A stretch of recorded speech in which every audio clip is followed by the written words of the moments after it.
Shalom jemaat semua.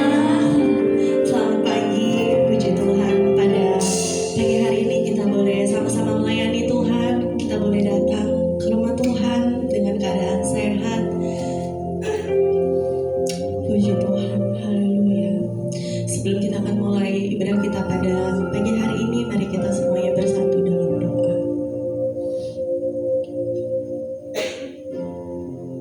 Haleluya Yesus, haleluya. Kami bersyukur Tuhan untuk kehidupan kami. Terima kasih Tuhan untuk penyertaan-Mu, pemeliharaanmu ini Tuhan, hingga kami pada pagi hari ini dapat kembali berkumpul di tempat ini untuk bersekutu dengan-Mu Tuhan, memuji memuliakan nama-Mu. Kalau sebentar kami akan memulai ibadah-Mu pada pagi hari ini Tuhan, kami serahkan ibadah-Mu ini dari awal pertengahan hingga akhirnya. Kiranya kuasa Roh Kudus-Mu Tuhan berkarya di tengah-tengah ibadah-Mu pada pagi hari ini, mengurapi setiap kami hamba-Mu yang melayani Engkau Tuhan, mengurapi hamba-Mu yang akan menyampaikan firman-Mu, dan mengurapi setiap jemaat-Mu di tempat ini Tuhan. Kiranya Engkau selalu ada bersama dengan kami Tuhan pada pagi hari ini Tuhan. Terima kasih ya Tuhan.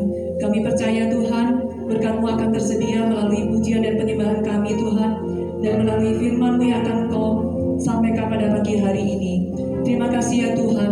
Kalau ada kuasa kegelapan, kuasa roh jahat yang akan menghalangi dalam ibadah-Mu pada pagi hari ini, kami bersatu hati, kami patahkan kuasanya hanya di dalam nama Tuhan kami Yesus Kristus. Haleluya Tuhan. Kami siap untuk memulai ibadah-Mu pada pagi hari ini hanya di dalam nama Tuhan kami Yesus Kristus. Haleluya, haleluya Yesus. Terima kasih ya Tuhan. Kami mau rasakan Tuhan hadirat-Mu, Tuhan mengalir Tuhan di tempat ini ya Tuhan. Kami boleh rasa ucapan syukur kami Tuhan. Amin, amin Tuhan.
Terima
besar Tuhan kasih-Mu untuk kami ya Tuhan. Pengorbanan Tuhan yang telah Kau berikan Tuhan pada kami ya Tuhan. Haleluya, haleluya Yesus. Amin, amin, amin, amin. Haleluya.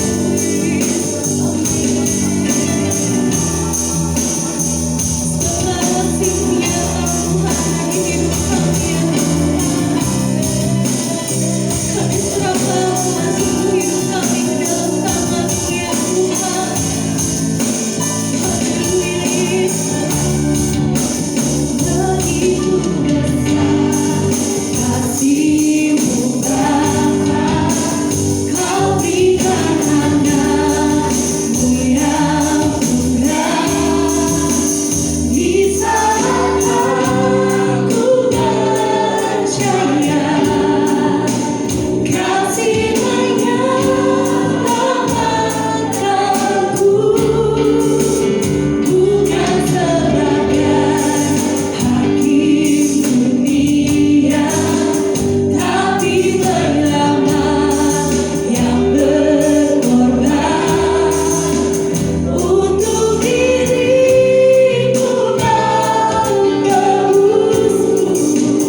tapi meyakinkan kami Tuhan bahwa hari esok pasti lebih baik Tuhan. Sangat baik Tuhan, tidak berkekurangan buat kami Tuhan. Telah berkati kami semua Tuhan. Saat ini kami akan melanjutkan Tuhan sesi firman Tuhan. Tuhan tolong berkati Tuhan hamba-Mu Tuhan yang melayani. Tuhan berkati juga kami semua hamba-hamba-Mu yang siap mendengarkan firman-Mu Tuhan. Kami percaya Tuhan bahwa firman-Mu itu ajaib Tuhan. Kami percaya Tuhan bahwa firman-Mu itu iya dan amin Tuhan. Terima kasih Tuhan Yesus, terima kasih Tuhan atas segala kebaikan-Mu yang tidak terlepas untuk hidup kami masing-masing Tuhan Yesus. Dan juga Tuhan, kami juga akan melanjutkan untuk persembahan terlebih dahulu Tuhan. Tuhan tolong berkati kami semua. Kau yang lebih tahu Tuhan segala pergumulan kami Tuhan. Tuhan berkati tidak terkecuali satu apapun Tuhan, bagi jemaat di lantai atas maupun lantai bawah maupun jemaat yang lain yang belum bisa hadir Tuhan. Kau tetap berkati. Terima kasih Tuhan Yesus. Kami telah berdoa dan mengucap syukur. Haleluya. Amin. Puji Tuhan, jemaat boleh bersilakan untuk duduk. Petugas parsemen boleh dicobakan.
Haleluya.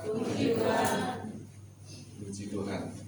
Salam sejahtera dalam kasih Tuhan kita Yesus Kristus. Saudara, kita bersyukur atas anugerah Tuhan buat kita semua, berikan kita kesehatan, kekuatan sehingga kita boleh beribadah saat itu. Nah saudara, sebelum saya ajak saudara baca Alkitab, terima kasih terlebih dahulu. Beberapa waktu lalu saudara pemain musik mengeluhkan bassnya, sakit tangannya. Saya pikir biayanya tak ganti senar dulu ya. Tapi puji Tuhan sudah ada yang membelikan bassnya. Terima kasih yang sudah membelikannya ya. Oke, Tuhan berkati. Nah saudara, mari kita fokus pada Alkitab.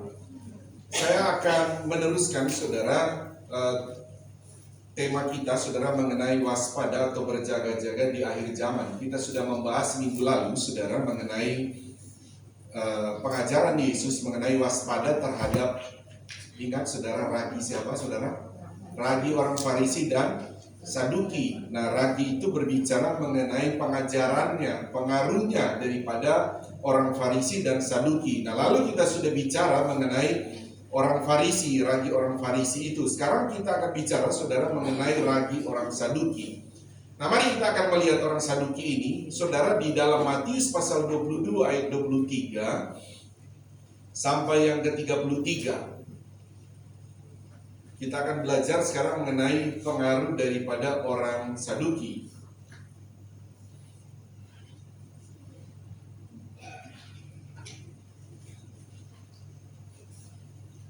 Minimal satu poin saudara masih ingat minggu lalu orang Farisi itu apa saudara? Ajaran mereka, pengaruh mereka saudara. Masih ingat gak saudara? Salah satunya aja kalau saudara masih ingat saudara. Mereka itu sukanya pembenaran apa saudara? Diri sendiri, orang lain apa? Salah. Itu salah satunya ya saudara. Nah sekarang kita masuk pada Saduki. Ayat 23, Matius 22 ayat 23, mari jemaat Tuhan bangkit berdiri, di lantai bawah juga bangkit berdiri, bergantian ya. Saya dulu ayat Ganjil saudara nanti ayat. Nah pada hari itu datanglah kepada Yesus beberapa orang Saduki yang berpendapat bahwa tidak ada kebangkitan. Mereka bertanya kepadanya, Guru, Musa mengatakan bahwa jika seorang mati dan tiada meninggalkan anak, saudaranya harus kawin dengan istrinya itu dan membangkitkan keturunan bagi saudara itu. tetapi di antara kami ada 7 orang bersaudara. Yang pertama kawin tetapi kemudian mati. Dan karena ia tidak mempunyai keturunan, ia meninggalkan istrinya itu bagi saudaranya. Demikian juga yang kedua dan yang ketiga sampai dengan yang ketujuh. Dan akhirnya sesudah mereka semua perempuan itu pun mati. Siapakah di antara ketujuh orang itu yang bisa suami memperoleh keadaan dan kebangkitan? Sebab mereka semua telah beristrikan dia. Yesus menjawab mereka, kamu sesat sebab kamu tidak mengerti kitab suci maupun kuasa Allah. Karena pada waktu kebangkitan orang tidak kawin dan tidak dikawinkan, melainkan hidup seperti malaikat di surga. Tetapi tentang kebangkitan orang-orang mati, tidakkah kamu baca apa yang difirmankan Allah ketika ia bersabda? Akulah Allah Abraham, Allah Ishak dan Allah Yakub. Dia bukanlah Allah orang mati, melainkan Allah orang hidup. Baca bersama-sama 2, 3. Orang banyak yang mendengar itu takjub akan pengajarannya. Amin. Tuhan berkati, silakan duduk kembali. Saudara, kita lihat sekarang saudara mengenai ragi orang Saduki yang dimaksud oleh firman Tuhan minggu lalu kita membacanya, saudara. Nah, pertama begini, saya perkenalkan dulu saudara Saduki ini. Kemarin saya sudah bilang bahwa begini ya, saudara, di dalam agama Yahudi ini, saudara, ada kaum Farisi, kaum ahli Taurat, kaum Saduki, kaum Eseni. Nah, kaum Eseni ini orang-orang yang lakinya biasanya tidak menikah, saudara. Jadi itu kaum Eseni. Dan mereka itu cuma fokus, pokoknya fokus kepada kehidupan yang mereka merasa bahwa kalau tidak menikah itu kayak orang paling suci, gitu, saudara. Jadi macam-macam pandangan, saudara ya. Nah, ada juga kaum Selot namanya. Kaum Selot itu aliran dalam agama Yahudi, tapi aliran garis keras. Kalau saudara mau cari gambaran nih, di sini saudara, jadi ada agama tertentu di sini, terus ada anggota aliran yang garis keras itu, saudara ya. Nah, itu kaum Selot. Nah, sekarang kita masuk pada kaum Saduki.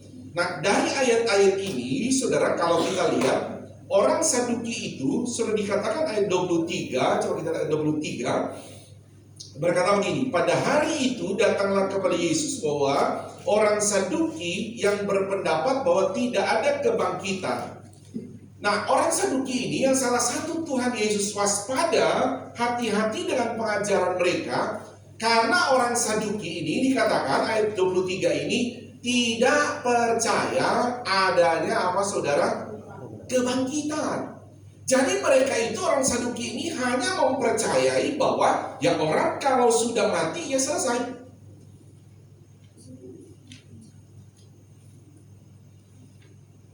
Padahal saudara, kebangkitan itu sangat penting dipahami oleh orang-orang Yahudi pada waktu itu.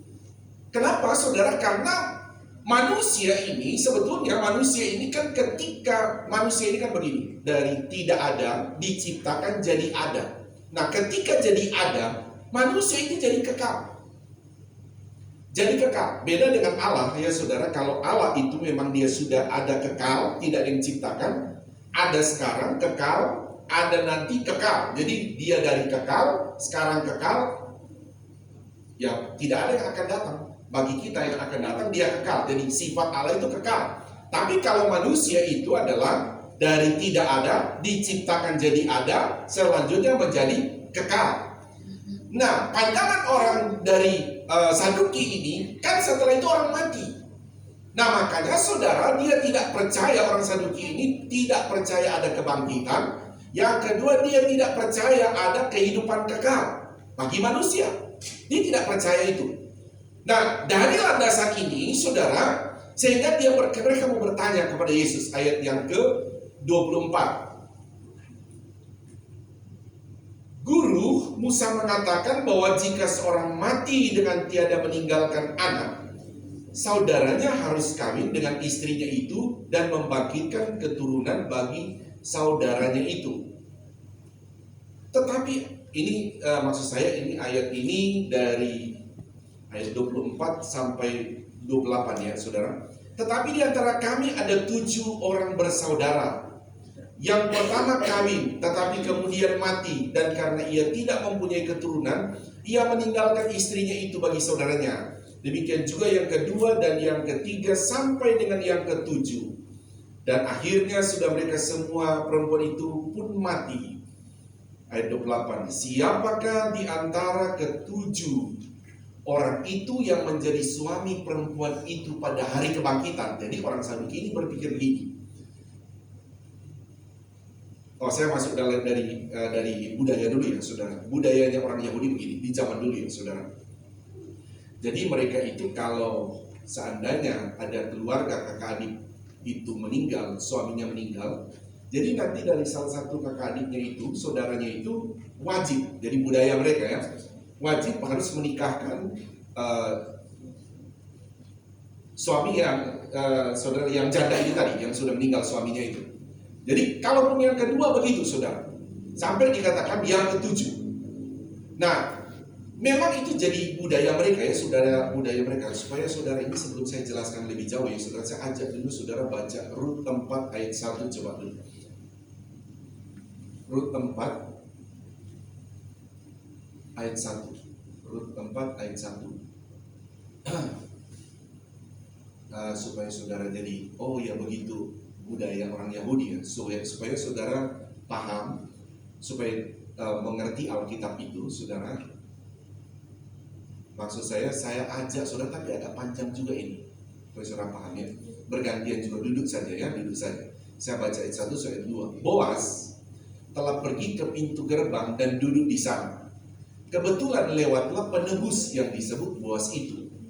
Lalu berkatalah Boas, hai saudara, datanglah dahulu kemari, duduklah di sini. Maka datanglah ia, lalu duduk. Kemudian dirinya satu orang daripada tuan-tuan itu dan berkata, duduklah kamu di sini, maka duduklah mereka. Lalu berkatalah ia kepada penebus itu, tanah milik kepunyaan saudara kita Elimelek. Nah ini Elimelek hendak dijual oleh Naomi yang telah pulang dari daerah Moab. Nah Elimelek ini juga sudah mati ya.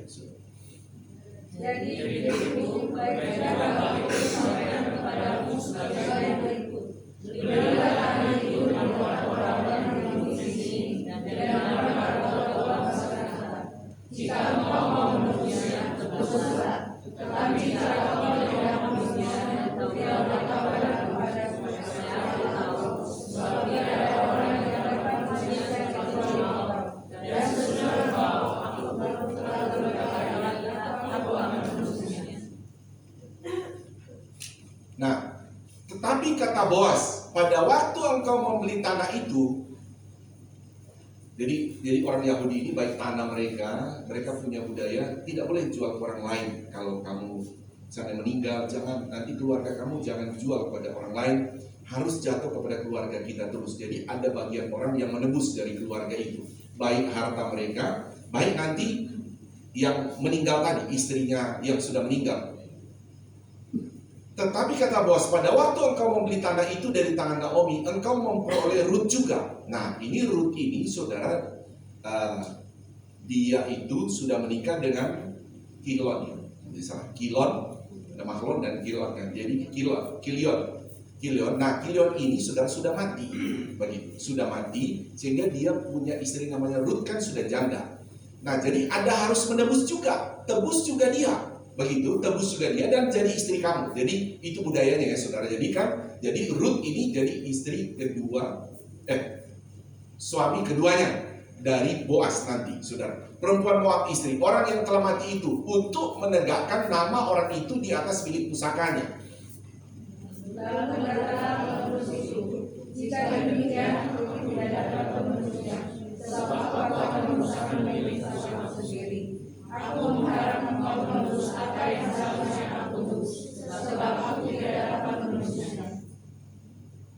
Jadi yang pertama, kamu yang wajib menebus dulu. Tapi setelah dia bilang, saya mau tebus, tapi mungkin dia berpikir, wah ekonomi saya begini-begini, saya tidak mampu. Kamu saja yang tebus. Nah gitu sudah. Wajib dalam keluarga itu. Nah beginilah kebiasaan. Nah dikatakan, beginilah kebiasaan atau adat atau budaya dahulu di Israel. Ya, dalam hal menebus dan menukar, setiap kali orang hendak menguatkan suatu perkara, maka yang seorang menanggalkan kasutnya sebelah dan memberikannya kepada yang lain. Demikianlah cara orang mensahkan perkara Israel. Ayat 8.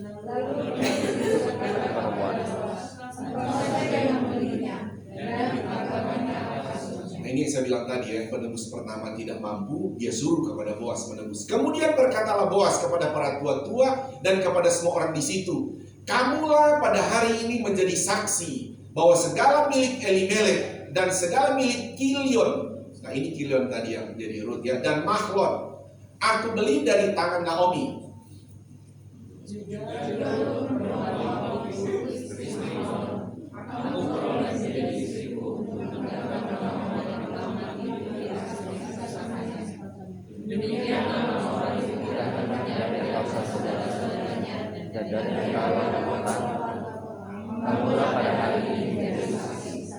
Oke, tadi saya bilang Kilion ya, Mahlon suaminya dulu tapi sudah meninggal. Dan seluruh orang banyak hadir di pintu gerbang dan para tua-tua berkata, kamilah menjadi saksi. Tuhan kiranya membuat perempuan yang akan masuk ke rumahmu itu seperti Rahel dan Lea, yang keduanya telah membangunkan umat Israel. Biarlah engkau menjadi makmur di Efratah dan biarlah namamu termasyhur di Betlehem.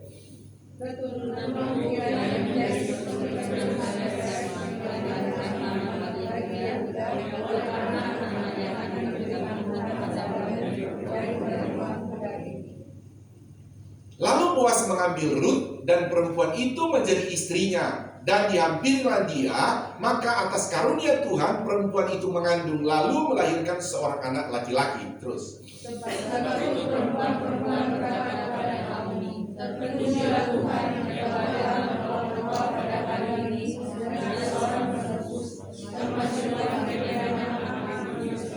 Amin. Tuhan berkati, sampai situ saja ya. Jadi kalau saudara, saya akan balik lagi saudara kepada Matius 22 tadi, membawa saudara untuk memahami kok bisa terjadi seperti ini. Perkataan daripada orang-orang Saduki tadi, saudara, berkata bahwa bagaimana, kenapa kalau seorang wanita, istri itu suaminya meninggal, kenapa ada kedua, ketiga, keempat, kelima, keenam, sampai ketujuh? Karena ini latar belakangnya. Ada budaya di Israel bahwa keluarga itu wajib bertanggung jawab atas perempuan itu. Jadi harus ada salah satu keluarga menikahkan dia kalau suami itu sudah meninggal. Nah sehingga orang Saduki ini membuat pertanyaan, bagaimana nanti kalau sampai ketujuh kali orang itu meninggal terus? Kan semua orang pasti meninggal.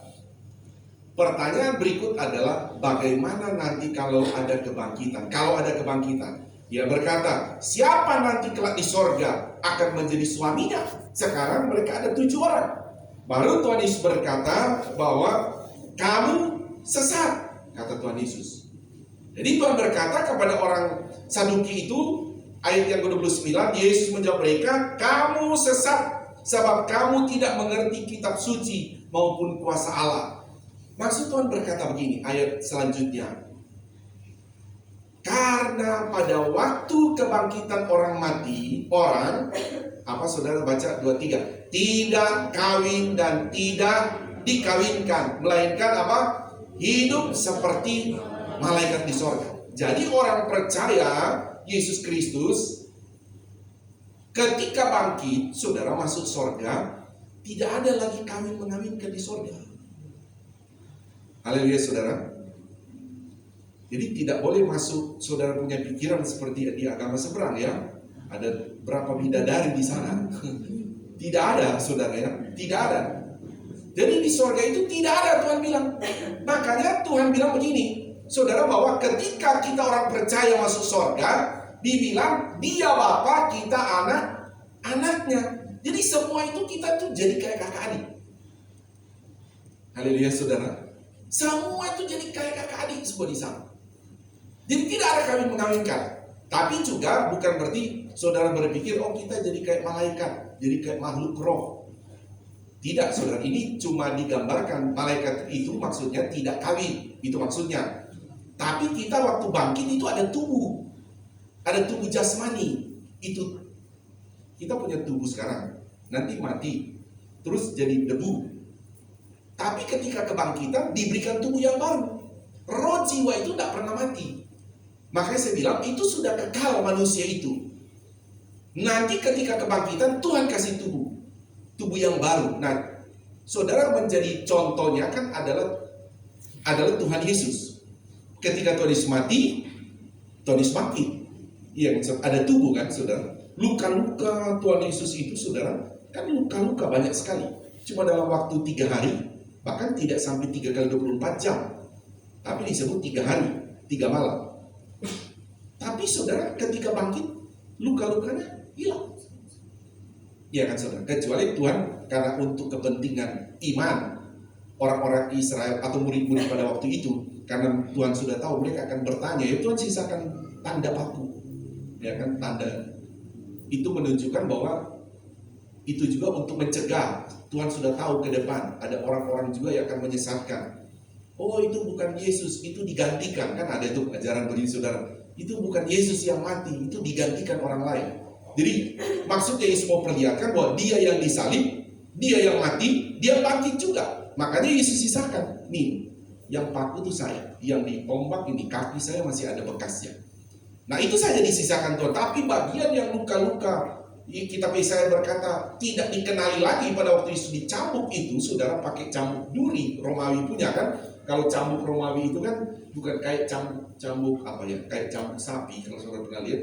Tapi kan di ujung ini kan setiap saya bilang bahasanya talinya ya.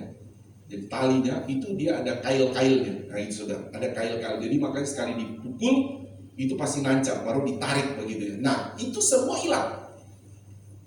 Jadi ada kebangkitan, dan ketika orang itu bangkit, tubuhnya itu sempurna. Kita balik lagi bahwa sekalipun kita memiliki tubuh jasmani ketika kebangkitan, saudara, tidak ada mengawinkan di sorga. Nah itu yang semua berkata. Nah selanjutnya saya jelaskan begini, saudara. Ini penting sekali, saudara, mengenai kebangkitan. Sementara, saudara, Tuhan berkata hati-hati, karena orang Saduki ini, mereka punya pemahaman yang salah, dan mereka ajarkan bagi orang lain. Pemahaman mereka kan adalah tidak ada kebangkitan. Yang kedua, pemahaman mereka bahwa tidak ada hidup kekal. Semua orang mati, selesai. Nah, Tuhan bilang hati-hati, karena tidak demikian pengajaran Tuhan. Itu pemahaman mereka yang salah. Nah, memang orang Saduki ini, mereka itu hanya mempercayai tidak semua kitab dari kitab, kalau perjanjian lama ya, Kejadian sampai Malayaki. Mereka tidak percaya begitu. Kalau orang Farisi percaya dari kitab Kejadian sampai Malayaki. Kalau orang Saduki, mereka hanya percaya Kejadian, Keluaran, Imamat, Bilangan, Ulangan. Udah. 5 kitab Pentatik ini saja, saudara. 5 kitab Taurat ini. Itu mereka percayai. Nah, tapi saudara, dari situ saja Tuhan sudah tahu, Yesus sudah tahu. Terus Yesus berkata di bagian terakhir begini. Ayat yang ke-31. Tetapi tentang kebangkitan orang-orang mati, tidakkah kamu baca apa yang difirmankan Allah ketika ia bersabda, Akulah Allah Abraham, Allah Ishak, dan Allah Yakub. Ia bukanlah Allah orang mati, melainkan Allah orang hidup. Ini maksudnya begini. Di dalam kitab Kejadian sudah ada penulisan tentang Abraham, Ishak, Yakub. Mereka juga sudah mati. Tapi Tuhan mau bilang, Abraham, Ishak, Yakub disembah bukan oleh orang mati. Maksudnya begini, saudara paham nggak? Allahnya Abraham, Allahnya Ishak, Allahnya Yakub. Itu yang menyembah Tuhan itu bukan orang mati. Jadi Abraham, Ishak, Yakub itu hidup, tubuhnya mati, tapi roh jiwanya tidak pernah mati. Itu maksudnya. Jadi dari zaman abad pertama ini 2000 tahun lalu, dari 2000 tahun lalu ke Abraham itu kan jatuh 2000 tahun. Jadi Yesus berkata, Abraham, Ishak dan Yakub itu 2000 tahun lalu tubuh mereka sudah mati. Tetapi Allah yang mereka sembah itu Allah yang hidup, tidak disembah oleh orang mati. Jadi maksudnya Tuhan, Abraham, Ishak, Yakub itu hidup. Nanti mereka akan diberi tubuh. Nah, saudara, saya mau bawa saudara bahwa ini hal yang penting bagi kita.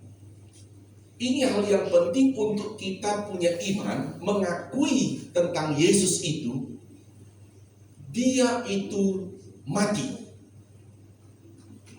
Pertama itu penting, saudara. Selanjutnya, pertama dia itu mati.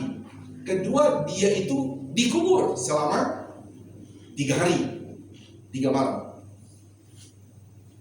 Iman kita harus mengakui itu, saudara. Tapi ingat ya, dalam natur saudara, manusia. Dia itu mati, dia itu dikubur, dan dia itu bangkit. Saudara, itu iman kita, saudara. Nah, saudara ingat, saudara, pada waktu Yesus itu mati, kubur, bangkit. Nah, baru kan saudara begini, itu dalam Injil Yohanes ya, saudara. Setelah itu ingat, para mahkamah agama ini datang bayar itu saudara, tentara-tentara Roma, terus kasih tahu, ajarkan mereka, kamu tolong kasih tahu ke masyarakat bahwa dia itu tidak bangkit. Dia itu dicuri mayatnya, digantikan orang lain. Nah, kan begitu, itu yang beredar sampai sekarang kan, saudara. Siapa mereka itu? Mereka itu adalah orang-orang Saduki. Karena saya sudah bilang kemarin, orang Saduki ini paling banyak menduduki pemerintahan mahkamah agama. Jadi mereka pengaruhi, waduh, kalau Yesus benar-benar bangkit, sementara ajaran kita yang kita imani tidak ada namanya kebangkitan. Nah begitu, saudara. Tidak ada kebangkitan, tidak ada kehidupan setelah orang sudah mati. Sehingga ketika Yesus bangkit, mereka bilang, bayar itu tentara Roma, kasih tahu bahwa Yesus itu dicuri orang. Nah itu, saudara, orang Saduki ini. Nah begini ya, saudara. Saya coba pindah dulu lagi, saudara. Pertama dalam ayat ini, saudara, begini, saudara. Kalaupun kita lihat, gimana ya, kalau ada orang di Kristen begini ya, boleh ya, saudara. Kalau orang itu sudah meninggal suaminya, dia boleh menikah lagi, kan begitu, saudara. Bahkan ada orang saya kenal, jadi memang dia kalau nggak salah sudah 3 kali. Jadi istrinya, ini suaminya, istrinya dia sudah meninggal 2 kali, dia sudah menikah 3 kali. Maksudnya jangan sampai saudara punya pertanyaan, lah bagaimana kelak di sorga? Siapa menjadi istrinya nanti? Karena dia sudah menikah 3 kali suami, atau sebaliknya bagi saudara. Ini dia sudah waktu di bumi masih hidup, dia menikah 3 kali. Siapa suaminya di sana? Nah, minimal pengajaran ini, saudara, memiliki iman dari firman Allah. Apa yang kata firman Allah atau Yesus katakan, saudara, yang telah dicatat ini, bahwa ketika hubungan pernikahan seseorang itu hanya berlaku di bumi. Tapi kelak ketika dia di sorga, saudara, tidak ada, kata Alkitab tadi, tidak ada lagi kawin mengawinkan, tidak ada lagi hubungan suami istri. Haleluya, saudara. Tidak ada lagi. Udah kata firman Allah tadi, seperti siapa, saudara? Malaikat. Bisa bilang amin, saudara?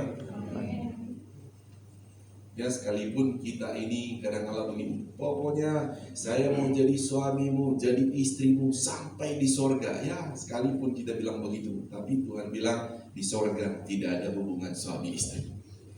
Makanya kalau mau sayang istri, sayang waktu di bumi. Kalau mau sayang suami, sayangi waktu di mana? Di bumi. Amin. Jangan bilang begini, pokoknya ya saya sayangi kamu, kalau sudah di sorga nanti saya lebih sayang kamu. Enggak ada nanti. Udah Tuhan kasih kesempatan waktu di bumi. Amin. Mana suami istri yang duduk bareng ini bilang saya sayang kamu selama di bumi ini? Bilang suami istri itu. Haleluya. Jadi jangan pernah bilang nanti di sorga saya lebih sayang kamu. Harus di bumi ini. Nah, lanjut lagi, saudara. Saya pindah dulu ya, saudara, untuk mempertegas saudara melihat bagaimana keyakinan yang diyakini oleh orang-orang Saduki, sehingga Tuhan berkata hati-hati keyakinan mereka, pengaruh mereka atas keyakinan mereka itu salah. Ya, jangan diikuti. Coba kita pindah dulu di Kisah Rasul pasal 23 ayat 1. Kisah Rasul pasal 23 ayat 1. Mari bangkit berdiri dulu, lantai bawah juga bangkit berdiri. Sampai ayat 6 bergantian juga ya. Ayat 1 sampai ayat 2. Sambil menatap anggota-anggota mahkamah agama. Jadi saya kasih tahu, jadi yang ditatap oleh Paulus ketika Paulus ditangkap, yang dia lihat itu mahkamah agama itu paling banyak. Saya bilang tadi di sana itu siapa saudara yang duduki? Saduki. Nah ini orang-orang Saduki ini saudara ya, mahkamah agama yang dilihat oleh Paulus. Paulus berkata, hai saudara-saudaraku. Jadi dia juga panggil saudara-saudara karena memang sesama Yahudi mereka ya. Sampai kepada hari ini aku tetap hidup dengan hati nurani yang murni di hadapan Allah. Ayat 2. Tetapi imam besar menanya semua orang yang membalas itu Paulus berkata kepadanya, kepada imam besar, Allah akan menampar engkau, hai tembok yang dikapur putih. Engkau duduk di sini untuk menghakimi aku menurut hukum Taurat, namun engkau melanggar hukum Taurat oleh perintahmu untuk menampar aku. dan orang yang lain itu berkata, engkau menjadi masalah. Paulus tidak tahu sebenarnya. Jawab Paulus, hai saudara-saudara, aku tidak tahu bahwa ia adalah imam besar. Memang ada tertulis, janganlah engkau berkata jahat tentang seorang pemimpin bangsamu. Dan karena ia tahu bahwa sebagian dari mereka itu termasuk golongan bangsa Saduki, dan sebagian termasuk golongan orang Farisi, ia berseru dalam mahkamah lalu berkata, hai saudara-saudaraku, aku adalah orang Farisi, keturunan orang Farisi. Aku dihadapkan ke mahkamah ini karena aku mengharapkan kebangkitan orang mati. Ketika ia berkata demikian, timbullah perpecahan antara orang-orang Farisi dan orang-orang Saduki, dan terbagi-bagilah orang banyak itu. Terus, Sebab orang-orang Saduki mengatakan bahwa tidak ada kebangkitan dan tidak ada malaikat atau roh, tetapi orang-orang Farisi mengakui keduanya. amin. Tuhan berkati, silakan dulu tahan ayat 8 tadi. Nah, jadi kalau saudara lihat, saudara, bahwa ketika Paulus diadili, saudara, karena dia sudah jadi orang Kristen, terus memberitakan Injil kepada orang, ketika dia memberitakan Injil kan dia ditangkap, dia dimarahin, saudara, oleh mahkamah agama. Karena banyak orang-orang Yahudi berpindah jadi Kristen. Nah, begitu, saudara. Ketika Paulus ditangkap, jadi imam besar pun melarang dia. Tetapi setelah itu saudara, dia berkata, aku juga ini orang Farisi. Jadi Paulus juga dari orang Farisi yang tadinya kan ingin membunuh orang-orang Kristen, tetapi di perjalanan Tuhan menangkap dia sehingga dia percaya Yesus, pengikut Yesus, jadi orang Kristen. Setelah itu saudara, dia berkata, aku ini tadi orang Farisi, tetapi aku percaya akan adanya kebangkitan. Muncul orang Saduki, marah begitu. Ketika marah kepada Paulus, tidak ada kebangkitan, tidak ada kehidupan orang mati, tidak ada malaikat. Nah itu orang-orang Saduki. Tidak ada apa kebangkitan di orang Saduki ya. Tidak ada malaikat. Nah jadi orang Saduki itu tidak percaya kalau ada malaikat. Juga atau roh. Jadi kalau manusia bangkit ada roh jiwa, dia tidak percaya itu. Tetapi orang-orang Farisi mengakui kedua-duanya.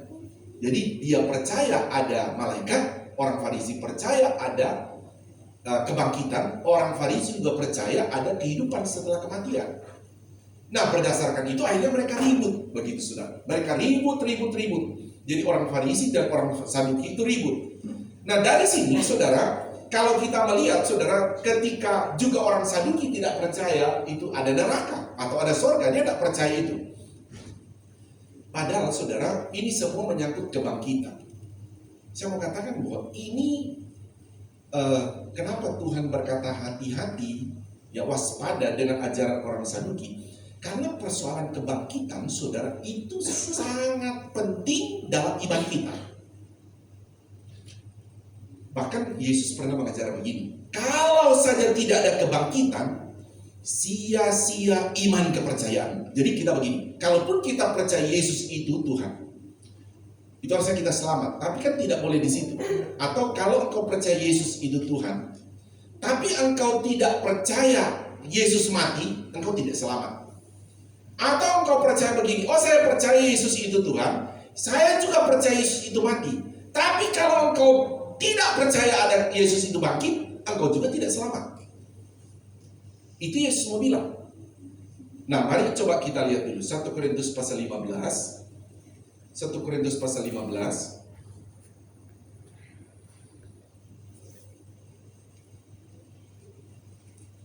Ayat 12.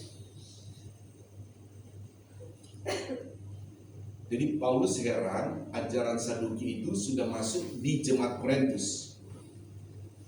Jadi ada jemaat-jemaat yang tadinya sudah ikut Tuhan, tadinya percaya ada kebangkitan. Setelah orang Saduki datang, jadi tidak percaya ada kebangkitan. Makanya Paulus heran. Mari kita baca ayat 12. Coba saudara dulu baca ayat 12. 1, 2, 3.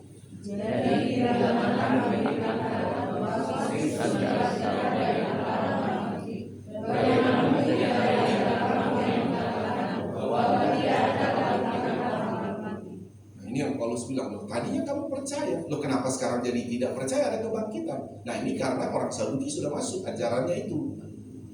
Saya baca, kalau tidak ada kebangkitan orang mati, maka Kristus juga tidak dibangkitkan. Nah begitu. Jadi logikanya mau diajarkan oleh Paulus. Nah kalau itu tidak ada kebangkitan orang mati, juga Yesus pastinya tidak dibangkitkan. Sementara kenyataannya Yesus dibangkitkan dalam natur manusia ini ya. Ayat selanjutnya baca 2, 3. Tidak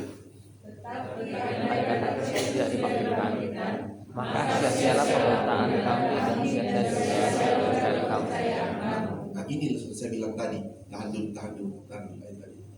Kalau tidak ada kebangkitan, ini saya bilang, kalau kita percaya Yesus itu Tuhan, kalau kita percaya Yesus itu mati, tapi tidak percaya Yesus itu bangkit, maka apa saudara? Sia-sialah pemberitaan kami, atau sia-sialah juga kepercayaan kamu. Ya sia-sia percaya. Kalau tidak ada kebangkitan, makanya saudara, Yesus memberikan penegasan hati-hati akan ajaran orang Saduki. Hati-hati. Nah, ayat 15 selanjutnya. Baca 2, 3.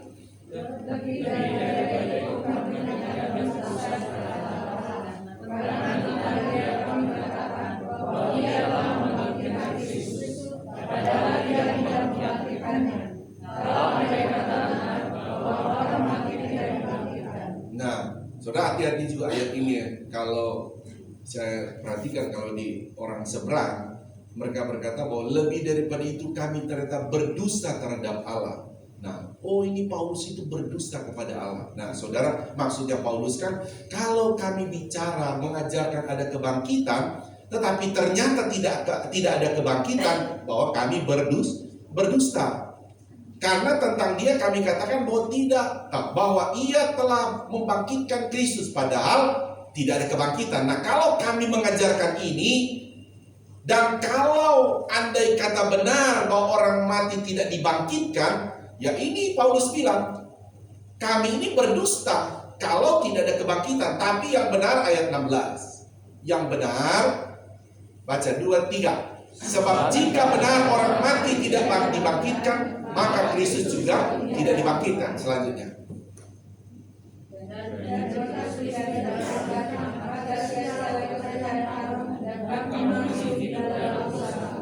Nah ini dia saudara. Dan jika Kristus tidak dibangkitkan, maka sia-sialah apa saudara? Kepercayaan kamu.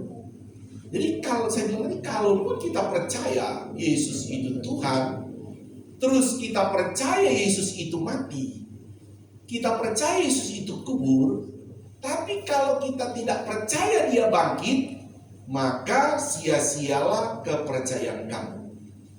Dan kamu masih hidup dalam dosamu. Jadi karya penebusan Kristus itu satu paket, saudara, dengan dia disalib, dia mati, dia kubur, dia bangkit.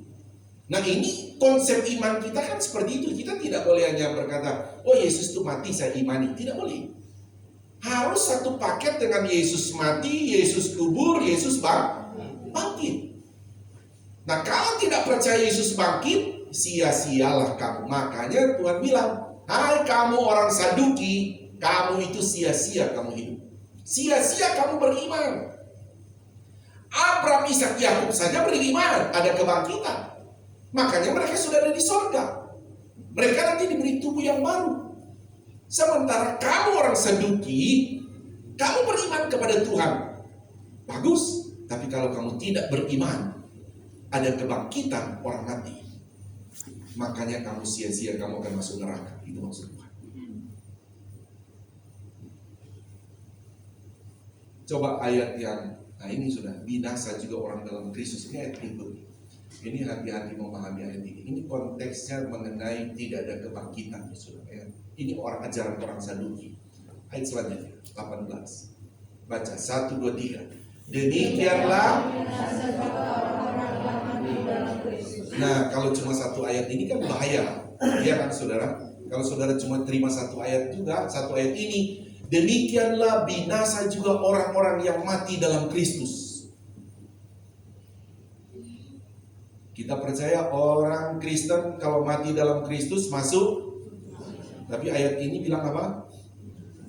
Binasa. Nah, kalau cuma ayat ini. Nah, konteksnya harus diperhatikan. Konteksnya ini tentang orang Saduki bilang tidak ada kebangkitan. Termasuk kalau orang yang percaya Kristus, dia sudah percaya Yesus, tapi dia tidak percaya ada kebangkitan. Dia itu orang apa, saudara? Binasa. Nah, jadi jelas Tuhan mau bilang orang Saduki itu adalah orang binasa. Nah, pesan maksud Tuhan bagi kita saat ini, saudara, kita punya iman kepada Tuhan, harus percaya ada kebangkitan. Haleluya, saudara. Ada kebangkitan. Tapi sebetulnya tidak stop di sana. Ini membuat kita sebetulnya begini, saudara, untuk berhati-hati. Dalam arti kata waspada. Karena ketika kita bangkit, saudara, oke, kita berkata, oke, kita akan masuk surga. Tapi di sorga itu kan, saudara, kita masuk sorga itu ditentukan oleh percayanya kita, Yesus itu Tuhan, Yesus itu disalib, Yesus itu mati, Yesus dibangkit. Kita masuk sorga. Tapi sebetulnya pesan Tuhan tidak sampai di sana saja. Bahwa kelak nanti kamu di sorga, di langit bumi yang baru itu, penentuan tempat tinggal kita di sorga bukan hanya karena kita percaya Yesus mati, Yesus dikubur, Yesus bangkit. Tetapi penentuan untuk tempat tinggal itu bergantung pada perbuatan. Haleluya, saudara. Makanya saya pernah bilang, saudara, kita semua di sini pasti orang masuk surga. Amin, saudara. Tapi mau tinggal di surga itu rumah saudara kayak apa? Ditentukan oleh perbuatan untuk tempat tinggal di surga. Haleluya. Di rumah pengen tinggalnya rumah kecil atau rumah besar? Di bumi. Hah? Rumah besar. Kalau di surga besar. Ada tubuh loh. Ya kan? Maunya ada taman, begitu. Kalau saudara punya rumah besar di bumi, pengen punya rumah besar di bumi, tapi cuma duduk doang, tunggu aja, tidak mau kerja keras, kan begitu? Tunggu aja, dapat nggak rumah itu? Sedangkan saudara mungkin orang tua saudara kaya, tapi kalau orang tua lihat ini anak malasnya luar biasa, bisa orang tua nggak kasih warisan. Bisa saja, saudara. Ini anak ini malasnya luar biasa, nggak bisa dapat apa-apa. Nah, untuk tempat tinggal juga di surga, maksud Paulus berkata ada kebangkitan. Tuhan mau bilang ada kebangkitan. Makanya kalau kamu jadi orang percaya, jangan sampai kamu, pokoknya saya sudah percaya, selesai. Ada kebangkitan, setelah bangkit, ada tubuh yang baru, kamu tinggal di sorga itu nanti. Itu rumah yang ditempati di daerah mana, itu bergantung setelah kau percaya Yesus, waktu di bumi apa yang kau lakukan kepada Tuhan. Haleluya, saudara. Jadi pesan sebetulnya di sini, saudara, bahwa Tuhan mau perlihatkan ada kebangkitan. Makanya kalau kamu waktu masih hidup di bumi setelah percaya Yesus, rajin-rajin beribadah, taati firman Allah, banyak-banyaklah berkorban dalam pekerjaan Tuhan.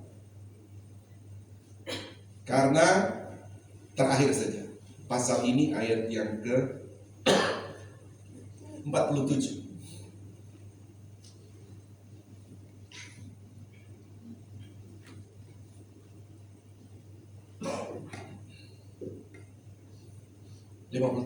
Sorry.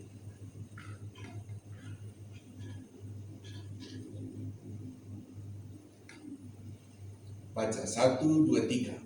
Tetapi syukur kepada Allah yang telah memberikan kepada kita kemenangan oleh Yesus Kristus Tuhan kita. Ayat 58. 2, 3. Karena itu saudara-saudaraku yang kekasih, berdirilah teguh, jangan goyah, dan giatlah selalu dalam pekerjaan Tuhan. Sebab kamu tahu bahwa dalam persekutuan dengan Tuhan apa? Jerih payahmu tidak sia-sia. Amin, saudara. Giatlah selalu dalam pekerjaan apa? Tuhan. Saudara, giat dalam pekerjaan masing-masing harus. Tapi jangan lupa giat juga dalam pekerjaan Tuhan.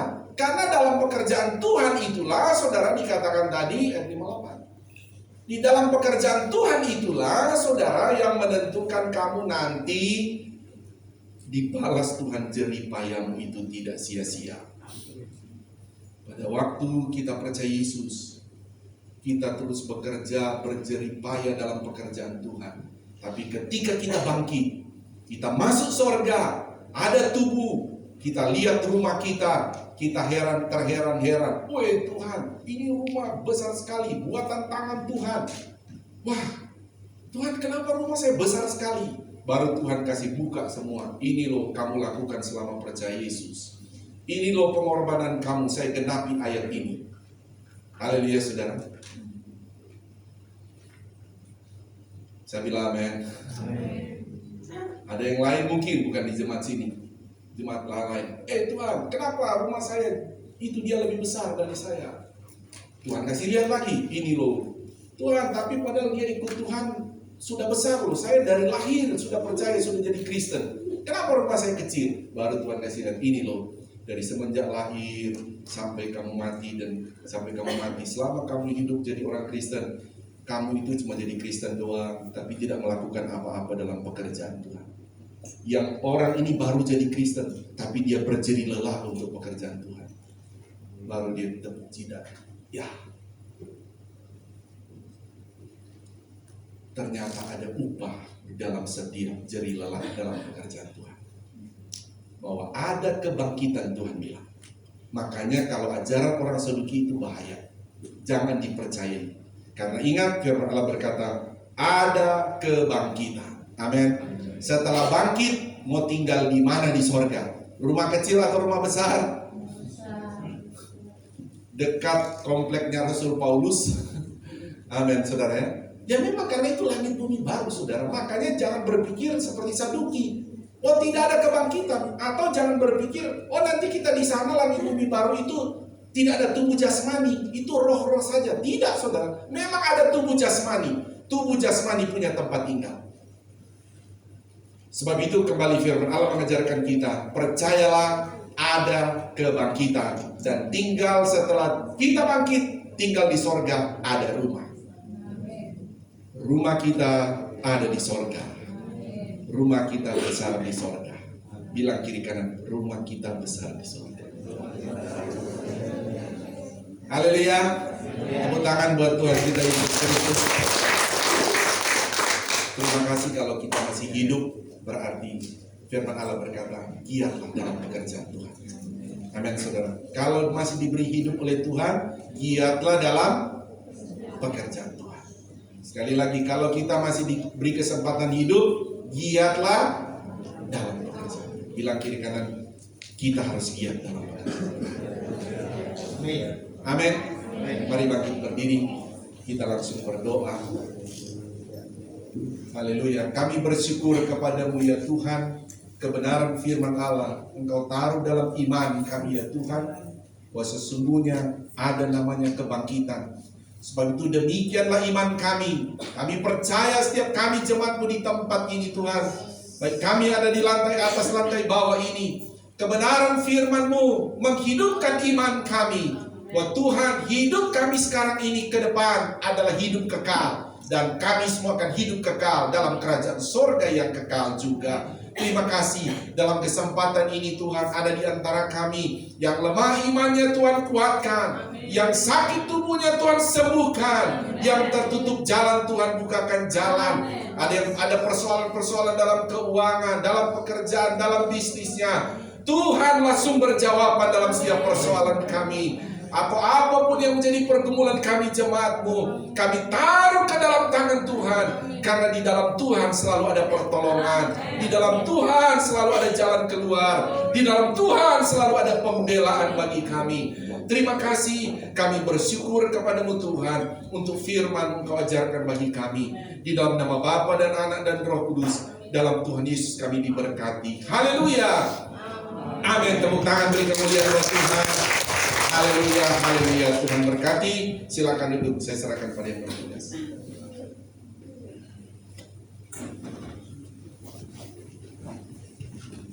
Puji Tuhan, semuanya merasa terberkati dengan firman Tuhan. Amin. Tiba saatnya kita akan membawakan korban persembahan yang kedua. Ketika persembahan boleh maju ke depan. Mari kita selalu bersatu dalam doa. Tuhan, terima kasih Tuhan atas firman-Mu Tuhan yang pada pagi hari ini Tuhan sudah mengingatkan kami Tuhan. Dan sebentar kami akan membawakan korban persembahan yang kedua Tuhan. Berkatilah setiap tangan-tangan yang memberi Tuhan, biarlah Tuhan persembahan kami didapatkan di hadapan-Mu ya Tuhan. Hanya dalam nama Tuhan Yesus Kristus, haleluya, amin.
Dan terima kasih juga untuk yang bertugas dari WL, Singer, tim pemain musik, tim multimedia dan tim asyar juga, dan segenap jemaat yang telah hadir. Sama-sama kita melayani Tuhan di tempat ini. Dan pertama saya akan mengumumkan untuk kegiatan gereja kita dalam seminggu ke depan. Yang pertama, jika ada yang memberikan korban persembahan persepuluhan, dapat ditransfer ke rekening BCA 7400516574 atas nama Pak Yanca Manurek, dan dapat menginformasikan kepada Ibu Gembala untuk didoakan. Dan bagi setiap jemaat yang ingin menjadi jemaat tetap GPD Kota Wisata, dapat menghubungi Ibu Gembala atau sekretariat gereja, Bapak Ramli atau Bapak Aju. Dan nanti nanti jam 10 dilanjut untuk ibadah anak-anak sekolah minggu. Jadi apabila jemaat yang mempunyai adik atau anak kecil nanti boleh diajak untuk ibadah sekolah minggu sama-sama kita di jam 10 pagi. Dan dilanjut lagi nanti sore untuk ibadah raya yang kedua jam 5 sore. Dan kembali lagi di hari Senin kita ada doa puasa mingguan GPD Kota Wisata. Dan untuk puasanya boleh pilih, boleh puasa Esther, puasa Daud, puasa Adam, atau puasa Daniel.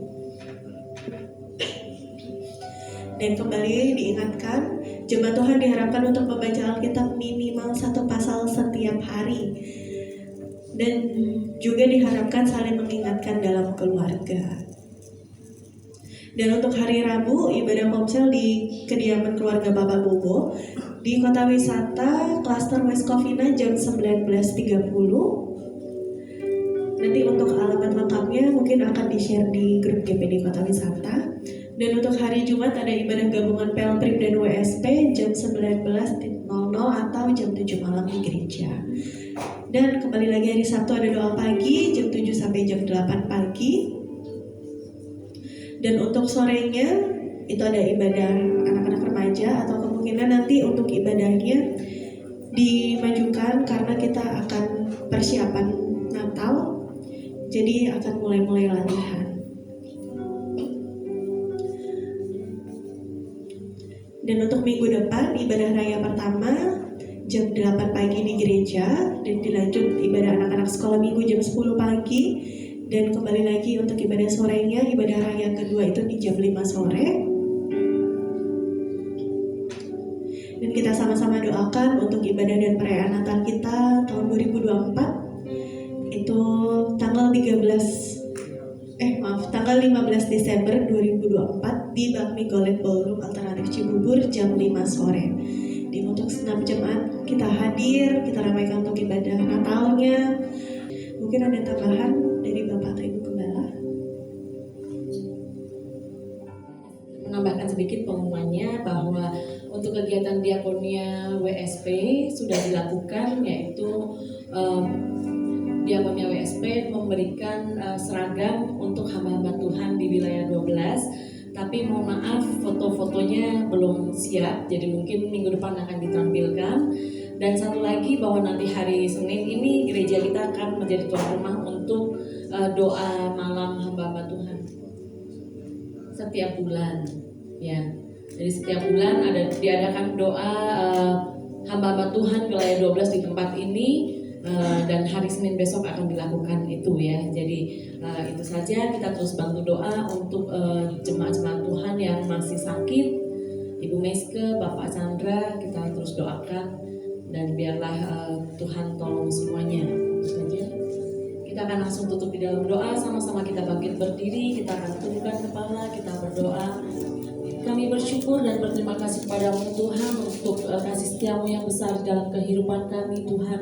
Terima kasih untuk ibadah yang kami sudah lakukan pada hari ini. Kami percaya, Tuhan, kami semuanya sudah diberkati, baik melalui pujian penyembahan kepadamu, melalui kebenaran firman-Mu. Sekeluar kami dari tempat ini, Tuhan, kami percaya, Tuhan, Engkau akan menuntun kami, Tuhan, untuk kami menjadi saksi-Mu dimanapun kami pergi dan berada. Dan biarlah setiap firman yang sudah disampaikan termeterai di dalam hati kami. Kami boleh menjadi pelaku-pelaku firman-Mu. Bahkan lebih dari itu, Tuhan, kami boleh menjadi alat-alat-Mu untuk menyampaikan kabar baik ini kepada orang-orang di sekitar kami. Perlengkapi kami dengan kuasa dan otoritas-Mu, Tuhan, untuk kami menjadi alat membagikan kabar baik tentang Engkau, tentang kemuliaan-Mu, Tuhan. Terima kasih Tuhan Yesus, terima kasih Roh Kudus. Engkau melihat umat-umat-Mu yang hadir pada saat ini dengan berbagai pergumulan mengenai kesehatan mereka, mengenai usaha mata pencaharian pekerjaan mereka, mengenai keluarga mereka, pendidikan anak-anak mereka, mengenai hari depan mereka, bahkan mengenai iman percaya mereka kepadamu. Saat ini kami hanya berseru memanggil nama-Mu, karena kami tahu hanya Engkau Yesus Tuhan yang sanggup menjadi penolong bagi kami. Engkaulah yang sanggup menolong kami. Engkau sanggup memberikan jalan keluar bagi kami, karena Engkaulah Tuhan yang dahsyat, karena Engkaulah Tuhan yang maha mulia, maha kuasa, maha besar. Oleh karenanya Tuhan, kami mau menggantungkan hidup kami kami kepadamu.